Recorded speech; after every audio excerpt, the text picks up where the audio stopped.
Archetypal Tarot Podcast explores universal human patterns, called archetypes, by investigating the major arcana of the ancient tarot.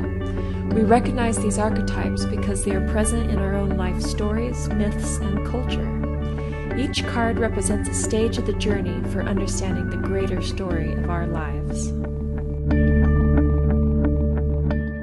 Welcome to the Archetypal Tarot Podcast. I'm Cyndera, Quakenbush, a tarot consultant, and I'm here with Julienne Givot. So today we'll be delving into the card number 5 of the major arcana of the tarot, the Hierophant.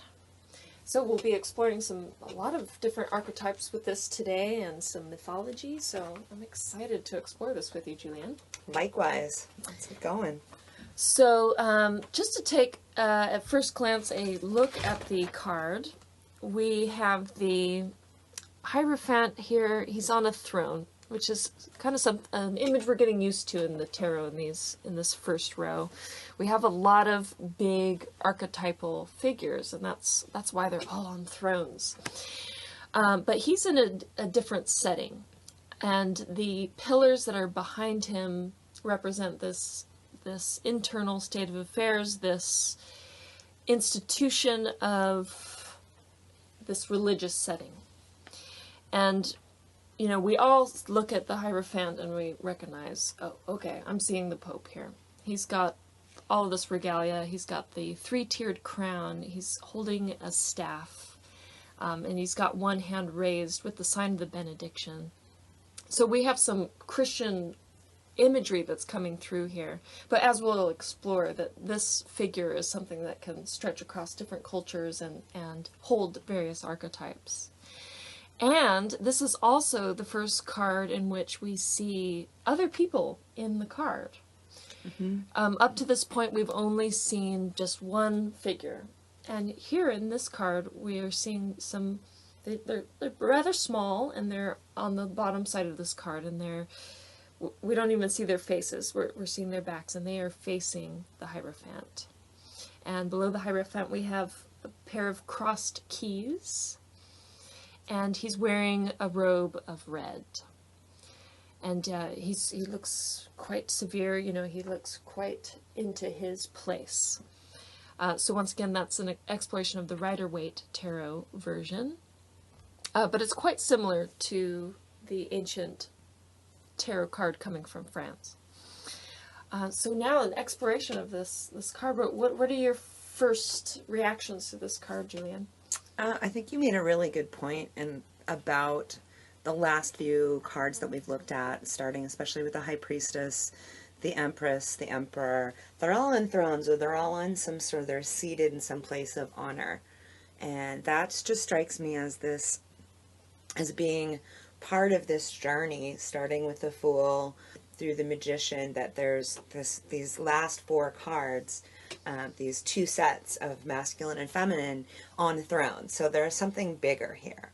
This is more, each of them in a way can kind of pull us away from the simple, mundane world. The ideas that we've got, it's kind of bringing us to a higher level to go, hey, you know, we can take this, there's a deeper meaning available, and the altar is something it's the otherness, the transcendence of something. And I think this particular character, the Hierophant, which is also called the Pope, as being a counterpart to the High Priestess that we talked about earlier, as it being also set up a little bit higher. There's something more meaningful happening here. There is a relationship of above and below. Mm-hmm. So I like that we've just come through the Emperor and that masculine, and here we are with another masculine set of archetypes to take a look at. And it's interesting that this happens so early in this journey. And it's going, you know, what's the big deal here? What's the true importance? What's the relationship of the sort of upper and lower worlds psychologically and spiritually? So I kind of think of the things on the altars like, wow, these are big stages that are happening. They're important. Yeah, that's absolutely right. We're seeing this mirror imaging. We've got the High Priestess, and then another female, the Empress, and then we're flipping over to this balance side of meeting the Emperor and the Hierophant. And just as the Empress was the human representation of the goddess, we have here a human representation of the god. Mm-hmm. And it is interesting, it's a bit later in the deck that we meet the goddess first. Kind of true to our development as creatures, right? We get to know these mother goddess figures maybe early on in our psychology, and then we're introduced to these masculine sides. And to frame a bit of where we're going with the Hierophant, he's about organization, he's about institution, and about bringing in a sense of tradition and rules, and we need to follow these things to live in the structure of our society or any sort of institution that we may become involved with. Again, like, yeah, right, like the Emperor is a structuring energy, a structuring archetype. The difference I kind of see here is that there's a bigger meaning, and when you think of the Pope, right, there's a lot of people are going to have an opinion about what that role means, what that person means. We're looking at this really, really symbolically.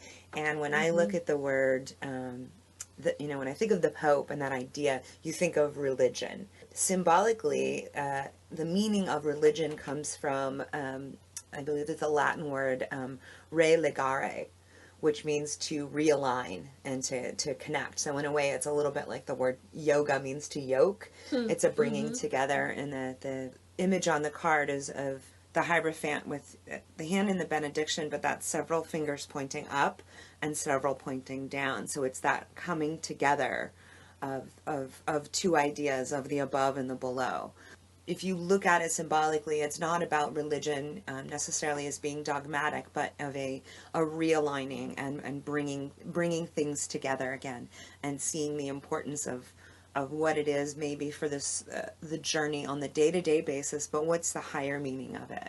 What's the transcendent? And then this character kind of represents the sort of the wisdom in seeing, both the duality that's present, but also the sort of realigning of the project. So to put this into the terms of how this journey is kind of coming along, we've left the Emperor, which is that father king character, and the Fool, let's just say the Fool's our hero here, making this journey. They've gotten the nurturance of the mother, they've gotten some structuring energy and realized the importance of both nurturing and structure, and they're like, right, I'm on my way. But then there's going to be a moment of doubt of like, well, what if I fail? What if I lose?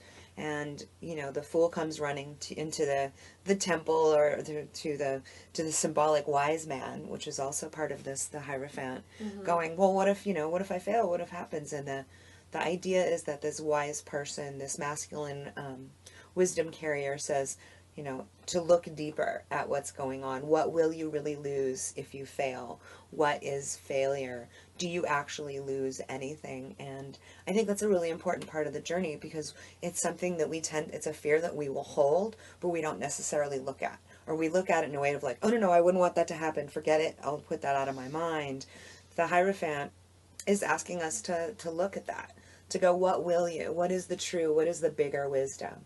If you go through this process, let's just say, of writing a book, and it isn't the success that you set it out to be exactly, what have you gained and what have you really lost? So I think this is a good point in the journey to go to a wise person, or find that wise person inside you, and ask those questions. They can be scary, but they're way less scary once you've asked them and once you've really, really looked at them. Oh, that's nice. So what you're recommending here is, so maybe if this card came up in a reading, or maybe even if you were searching for that guidance, you could pull this image out, or any other kind of image that holds that strong projection of wise man, and you can enter into an active imagination or a dialogue with this figure that you actually hold inside, and draw out this wisdom. Certainly, and I'll just mention this really quickly, since I know a lot of our listeners are using these podcasts as information for their own lives and to apply to whatever it is that they're working on. This archetype and this symbols on the cards, the two columns that you see pretty ubiquitously in the images, there's the idea of what's the wise thing to do. It's the bringing together of two things. There's an exercise that I work with my clients just really quickly, is draw a line down a page, and on the one side, write down all the ways that you can handle it badly, and then on the other side of the page, write down all the ways that you can handle it in a wise way, whatever your question is. And that again is it's like the benediction of the 3 fingers up and the fingers down. It's the bringing together of both, and honoring the fact that, like, you know how you can mess something up, you know how you can handle it badly, and then creating a space to look at, well, here, how could I handle this in a wise way? And that's, again, internalizing this archetype, and working with it in a way that can be helpful to you. It's that the true meaning of religion is to bring it together and to realign. So that can be I think is a good exercise for this particular stage, that this archetype represents, this card is about. What a wonderful way to bring the guide in, and to you've got the foolish wisdom there, which is being able to, I could even see throwing in some, imaginative ways to mess things up. That would be quite fun. Just get those ghosts out of the closet, and then once you do that, then you're able to focus on these, okay, so how can I hold this in the best way possible? Absolutely. And so you didn't think of the Pope there, did you? You didn't think of some sort of crusty sort of character. There's a lot more, I think, to this card. When I first sort of thought about it, I was like, oh, the Pope. But as I really started looking at it archetypally, and it's related to the wise man and the priest, the shaman, the guru, the messiah, the guide. They're all, I think, pretty inherently related to this particular card. Yeah, definitely what we're looking for, and what's important with this kind of figure is that we need a strong projection holder. We need a figure that can hold our biggest projections about, okay, who is really, truly supreme and wise and all-knowing, or the closest I'm going to get in human form, right? So we need people that hold that. And this may be, and also listening to what you felt there with this card, your first reaction is important as well, because this shows a good way of how the cards, especially the classic cards, may seem to be kind of dated, or we might go, gosh, I feel like it's bringing up all the reactions I have to religion in general, or so forth. And so I think that's an important point, to find who is this image holder for you? Who is it that's wise to you, and what do they look like? Maybe if you're like to draw, you don't have to be an artist, but you could draw it, or you could find an image in a magazine, and helping to infuse that image on the inside and make it grow. We hope you're enjoying this episode, and we invite you to become a part of the Archetypal Tarot team by becoming a patron. It's super easy, and there are some awesome rewards for joining. So just visit tiny.cc/tarot for more information. And now back to our program. Absolutely, and I think it's an important stage of the journey that, I think the last 2 characters were really relatable, right? The mother and the father, the king and the queen, really, really relatable. We kind of get to this one, and it's a little easier to get lost and to maybe not connect to, what it is. And I think one of the reasons is it's the shadow of these archetypes have been really, really damaging and very visible to us, the dogmatic. And so to get into the shadow of these archetypes, it's that abuse of the role, it's the abuse of power, it's any religious or spiritual or any leader that says that they've got the whole truth and that everybody who comes to them has to fit within that truth. It reminds me of, there's a myth of called Procrustes, where basically Procrustes lived in the mountains in Greece, and he would invite weary travelers into his home, and he would, clean them up and feed them and give them a place to sleep. But when they went to go lie down in the bed, if they didn't fit into the bed, he would either stretch them to fit it or chop part of them off in order to fit that bed. Until one day Theseus came through the mountains and was invited in, and then when Procrustes went to try to cut him to fit the bed, Theseus killed him.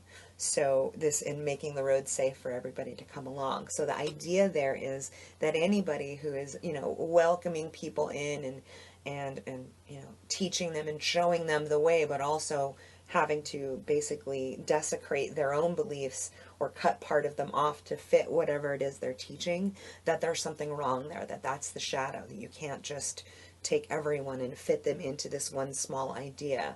And that, we've seen that happen with the easiest examples are religious teachers who've led their people astray. The David Koresh, the things that happened in South America in the 70s, and just really horrific, leading people, saying that they've got the one truth and leading them to, all kinds of things, and right, mass suicide. And that's, cutting everything off, right? Exactly. Cutting the life off very directly. And those are, of course, the true and the worst case scenarios.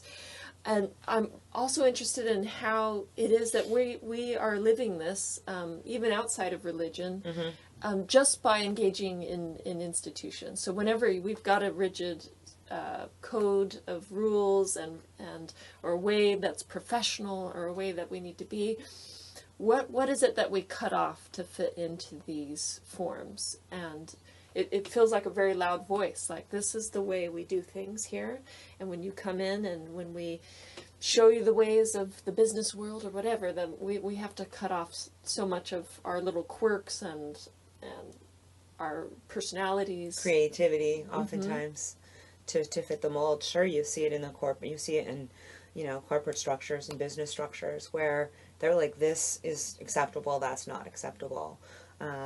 That's the flip side of the potential dogma that can come up with these archetypes, where it's like, this is, it's my way or the highway, this is the way it is, and people will, whether they want to or not, kind of lop off part of who they really are in order to kind of fit in. And I think that's the danger of this card is and what it can be good for as a stage is to kind of take a look at what is the overarching structure I'm trying to put myself in, and can I maintain my sense of self, and the sense of self in the highest order is that quintessence, is that essence of the self, and can I maintain that within the structures that are here, or do I just need to be aware, am I going to be selling myself out with it, and finding the wise person within, or an actual wise person to. Yeah, and that's a great point about this card too, is and it's the card number 5, and so with the 5 we have, it's a very human number. It symbolizes the human because of these 5 points. We've got the 4 limbs and the head at the top, so we've got the 5 points, and so we're, as a human being, we're having to enter into a realm with other human beings. So this is the card once again where we've got more people in the room, right? And so what is the reason we have these rules and regulations, right? And the reason we have to learn them before we break them is because we live in a world with other people, right? And so we're like, okay, well, we all have to agree on some certain things to make everything work and run. And so what are those codes? And so, yes, it's such an essential, like, necessary evil sort of thing. It's such a difficult element, like having to create rules. It's such a, I could feel the fool as the hero coming into this for the first time and really kind of being a little like, what? I'm in the room with all these other people. What about my bliss and my journey, and what, I gotta abide by these rules now? It must have felt very jarring, and yet it's an essential step of the road for him to learn what are the ways that people have lived and are living. I think that's a really, really good point, especially in terms of it being it's relationship. In all of these archetypes, what are they in relationship with, and how is that archetype in relationship reacting and coming upon rules for anything makes one look at, I'm not the only one in the room here. And I think in terms of an organization and a leader, and having a wise person as a leader is always understanding what is serving, what are those rules and rituals and ideas, what are those traditions serving. And that's, traditions can they can keep a nice little throughput like family traditions and things like that can have a throughput of connection back and forth through time. And, you know, this is the way grandmother did this or grandfather did this. And, you know, it can be important, but it also brings up the point that we can question them. And how can we keep the idea, the spirit of something, and not have to do the same thing over and over? So. You know what's interesting, as you talk about this, the film that comes to mind to me is the Dead Poets Society with Robin Williams. Remember in the beginning, there's a big ceremony welcoming the new students, I believe, and that they're walking down with these big poles, banners that say tradition and rule. You know, they don't say rules, but I remember the word tradition in there, and it's this really wonderful upscale sort of school that's been following a way of doing things for a long time. And I think a big exploration in that film was like, why should we read these white dead guys? But they find a lot of meaning in there. They're beautiful, and yet they're kind of busting out and wanting to create a new way of learning. That's what Robin Williams as the teacher does, right? Absolutely, yeah. He's a lover and a rebel and a teacher. But what he was trying to bring, I think, to the students in the film is the heart.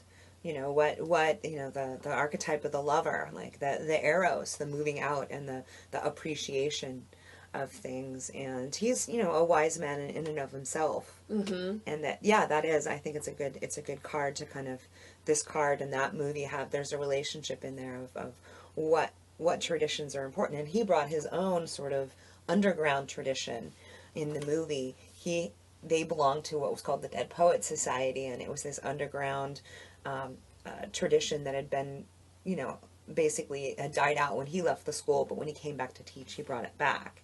And that's a really important kind of thing to look at. And so the relationship of the Hierophant and tradition and this being part of the journey is that looking at things again, you know, not to just sort of toss things aside, but to kind of like, how does this fit into the larger conversation of the world?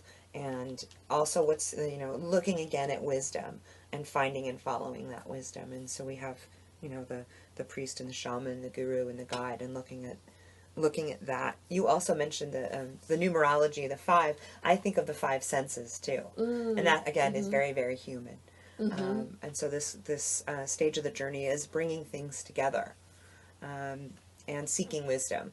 And in the same way that we talked about the priestess too. This is the sort of masculine version of that. And we talked about the shadow. Did we? Oh, we haven't.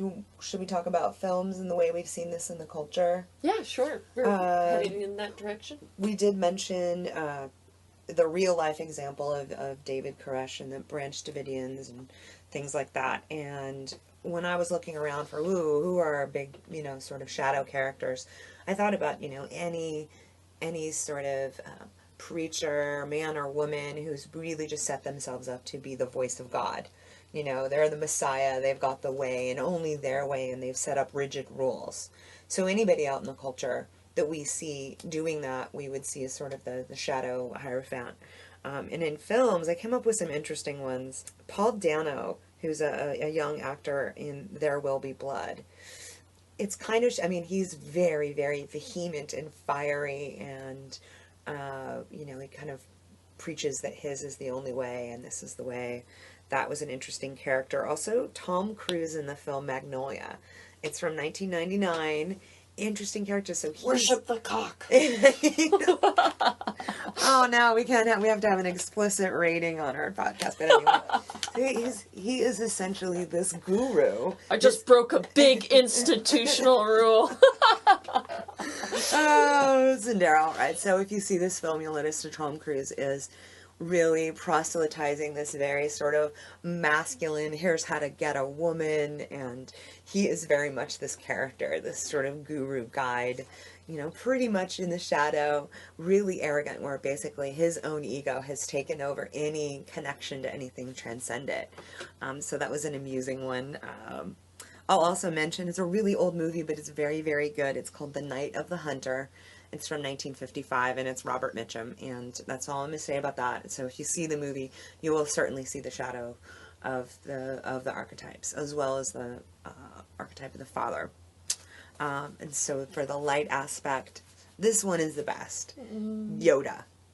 I actually found a tarot card that someone had done of the Hierophant that had Yoda with a Pope hat on and the mitre, and really, that's fabulous. For the priestess, I know I mentioned the oracle from the Matrix, and I also see Yoda as, he's a teacher, but he's also that wise man. He's the one who knows, and he's a guide throughout.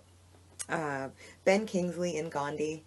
That's a really good example of that. The spiritual leader, the one who yokes together the aspirations of the almost egoic aspirations of man with the higher aspirations of something divine or something transcendent. Pat Morita also as Mr. Miyagi in Karate Kid. And Lawrence Fishburne himself, as Morpheus in The Matrix, is very much the priest and the wise man. So if you're out there looking for examples in our culture, I think those are some pretty good ones. And on my website at archetypes.com, I'll post a little list of all the ones that I've seen out there. And if anyone wants to comment on it or recommend ones that they find, that would be great too. All right, so Julienne, maybe to wrap up, the main points of the Pope card, the Hierophant. What can you say about this card collectively? So as a stage of a journey, I think this card, these archetypes are just a reminder that there is the presence of a transcendent moment or a deeper purpose, that is available. So as the Fool's going on through there and finding out all of these really, really important patterns, these archetypes that are available to them, and as a stage that there is this masculine character, this wise man within all of us, whether you're a man or a woman, that character, part of their job and part of this stage is as a reminder of what is the earthly goal of this, what is the higher goal of it. Also too, what are the good traditions? What are the good disciplines that can be present for us to support us on our journey? And that the wisdom is always present. And so that exercise that I mentioned of how can I do this poorly, or how can I do this the wrong way, and how can I do this with wisdom, is just a reminder that I think that's a part of all of us, and that the journey of the major arcana of the tarot, each stage has a reminder for us. And I think that's an important one for us, is that we do have, that wisdom within us, and that as it being something that's masculine, that wisdom is creating structure for us, but also it's a holder. It holds that wisdom for us, and that's important before we get on to the next stage of the journey, which I think is going to be a fascinating one to talk about. In a couple weeks we'll be putting that out, and that's the archetypes of the lovers. Oh my goodness. Yes, going from the Pope to the lovers, that's quite a fun shift. It's almost as if after all those rules and learning the institution and all this wisdom, let's go out and get laid. This is our NC-17 podcast this time. Who knew? And it was the Pope. I think the Pope just brings this out of me. What can I do? Thank you so much for sharing your wisdom with us, Julienne. Likewise, Cyndera, this is always some fun. And so if you want more information about what we do, we will be doing a podcast a little bit more about our particular practices, so look for that one coming soon. But Cyndera's website is www.tarotdreamstone.com. And mine is archetypist.com. That's archetypist.com. And if you have any comments or questions for us, please share them. Send an email to atpodcast@archetypist.com. Thanks a lot for listening. We hope you enjoyed this episode, and we invite you to become a part of the Archetypal Tarot team by becoming one of our patrons. Our patrons are awesome. So if you're interested, visit tiny.cc/tarot for more information and the awesome rewards for joining. That's tiny.cc/tarot.